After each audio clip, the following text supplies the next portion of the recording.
10월 28일입니다. 시편 37편 1절에서 22절까지 말씀입니다.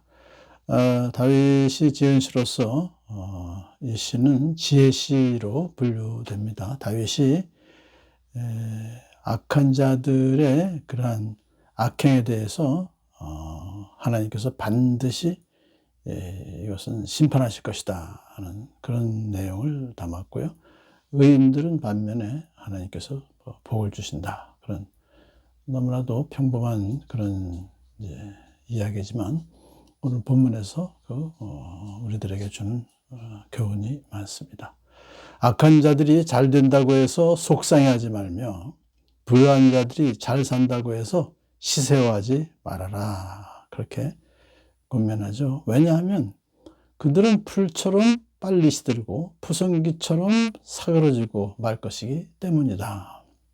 그들의 형통은 일시적이라는 것이죠. 악한 자들이 얻는 번영은 덧없는 것이기 때문에 영원한 생명을 소유한 우리 의인들이 그들의 형통을 불평하며 시기 질투해야 되겠는가, 그런 뜻입니다. 그러면서 이제 다윗은 의인들에게 권고합니다. 주님만 의지하고 선을 행하여라. 이 땅에서 사는 동안 성실히 살아라. 행하면 따르지 않는 믿음은 헛된 것이라고 야고보가 말했죠. 그러니까 여기서 믿음이 있어서 구원 얻은 의인들은 그냥 그대로 가만히 있는 것이 아니라 선을 행하라. 성실히 살아라. 이렇게 권면하고 있습니다. 자, 다윗은 이제 주님을 믿고 따르는 하나님의 백성들에게 하나님께서 성실하게 보상해 주실 것이다. 의인들이 받는 복을 하나씩 얘기합니다. 기쁨은 오직 주님에게서 찾아라. 주님께서 내 마음의 소원을 들어주시기 때문이다. 그래요. 주님께서 의인들의 마음의 소원을 들어주시기 때문에 기쁨을 주님에서 찾아야 된다는 것이죠. 내 갈 길을 주님께 맡기고 주님만 의지하여라. 주님께서 이루어 주실 것이다.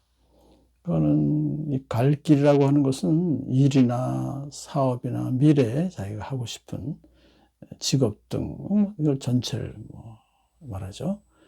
그런데 자기 모든 일에 대한 결과를 주님께 맡기고 성실하게 일하고 있으면 주님께서 모든 것을 다 책임져 주신다. 너의 의를 빛같이 너의 공의를 한낮에 햇살처럼 빛나게 하실 것이다. 의인들의 삶이 옳다고 하나님께서 인정해 주실 것이다. 그런 복을 주십니다. 그러므로 잠잠히 주님을 바라고 주님만 애타게 찾아라.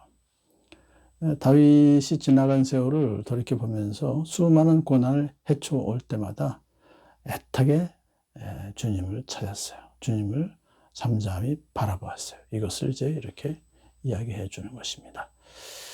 자, 이렇게 또 계속해서 이렇게 말합니다. 가는 길이 언제나 평탄하다고 자랑하는 자들과 악한 계획도 언제나 이룰 수 있다는 자들 때문에 마음 상해하지 말아라. 1절하고 같은 내용이죠. 그러니까 악한 자들 때문에 마음 상해하지 말아라. 그들이 평탄하게, 또 그들이 악한 계획도 잘 이렇게 이루어지는 것을 이제 자랑하는 거죠. 그럴 때마다 마음 상해하지 말아라. 노여움을 버려라. 격분을 가라앉혀라. 불평하지 말아라. 왜요? 우리 의인들이 그렇게 할 수가 있다는 것입니다. 왜냐하면 저렇게 악한 자들이 잘 되게 왜 하나님께서 그냥 내버려 두시, 하나님께서 그렇게 다 해주시느냐라고 하는 생각이 들 수도 있기 때문에 그렇죠. 그렇지만 그렇지 않다는 것이죠. 하나님께서는 악한 자들을 그냥 오랫동안 영원히 그들을 그냥 내버려 두지 않으신다. 반드시 하나님은 심판하신다. 그렇게 이제 불평하지 말아야 될 이유를 설명합니다.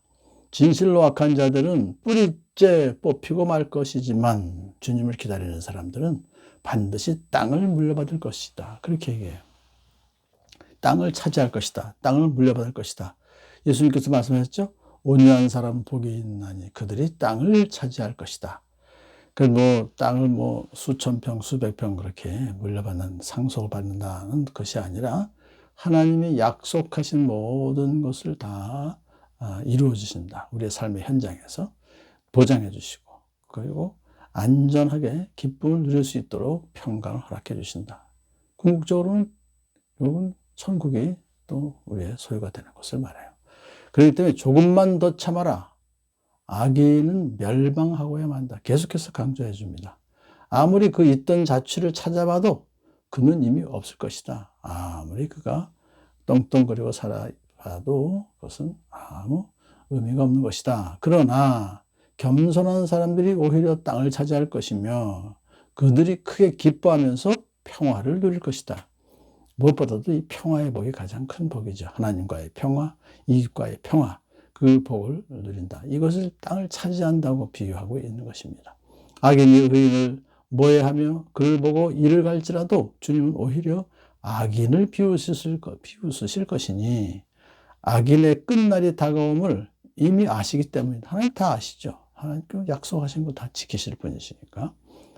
자, 그러면서 이제 의인이 누릴 복을 또 말합니다. 의인의 하찮은 소유가 악인의 많은 재산보다 낫다. 가치가 있다는 것입니다. 의인이 그 하찮은 소유라고, 작은 소유라고 해도 값진 것이고 올바로 쓰기 때문에 의인의 유산은 대대로 이어지지만 재난을 당할 때도 부끄러움을 당하지 않고 그랬어요. 그러니까 기근이 들어도 굶주리지 않는다. 그러니까 이건 보통 복이 아니죠. 재난을 당해도 부끄러움 당하지 않고 기근이 올 때에도 굶주리지 않는.